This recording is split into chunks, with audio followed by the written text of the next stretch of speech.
It's a painful honor to be here at such a critical moment for Gaza and for the Palestinians as a whole. 710, this is the number of days of absolute horror that the people in Gaza have endured.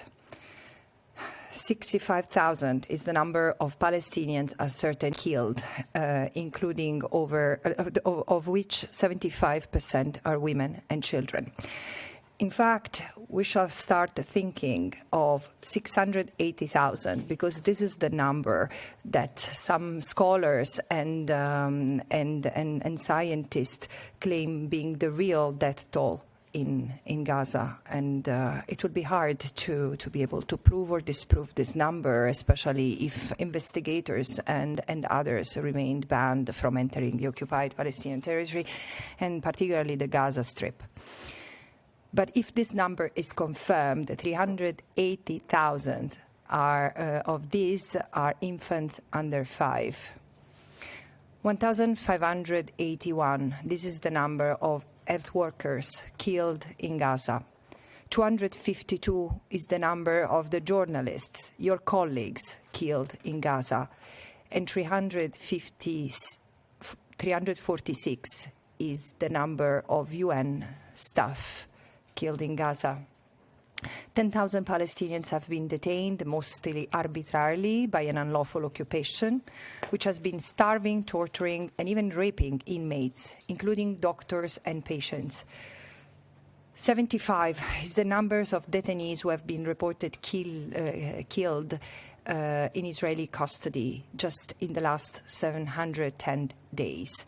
Images of scores of Palestinians taken from their homes, shackled and blindfolded in the middle of the night continues to reach us from the occupied Palestinian territory.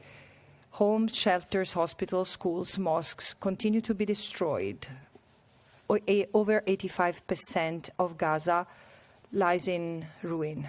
The ongoing assault to take the last remnant of Gaza, meaning Gaza City, will not only devastate the Palestinians, but endangers also the remaining Israeli hostages, putting their life in great danger. Meanwhile, the West Bank is not having a much better present. The situation is unraveling under intensified oppression. Over 1,000 Palestinians, including 212 children, have been killed in the last 710 days. 1,600 is the number of the raids, with a 22% increase compared to the previous years over Palestinian inhabited areas. And so the numbers of targeted killing is also going up, which is the most severe since the Second Intifada, with the full destruction of refugee camps, and 40,000 Palestinians have been forcibly displaced. In all this, annexation continues unabated, with family entering multiple times of cycles of displacement, facing the expansion of settlements and outposts.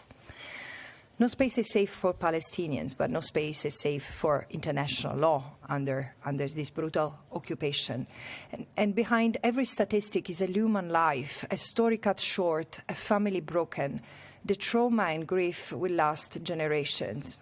Meanwhile, far too many states continue to look away, normalize the suffering, and they even profit from it. Arms, trade, and diplomatic engagement with Israel continue unabated. And this is not just morally wrong, this is unlawful.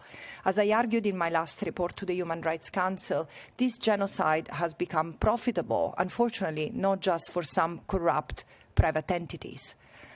And this is not only Israel's crimes, this is a world's crime sustained by silence, complicity, and the supply of funds, weapons, and political cover.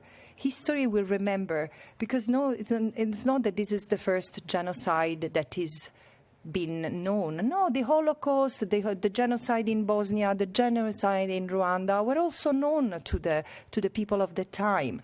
But this genocide happened because the world didn't care enough to stop them, like today, or not. But today's genocide has something different. It's openly incited, cynically denied, and relentlessly supported, armed, and weaponized, while those who oppose it are silenced, beaten, criminalized, and smeared.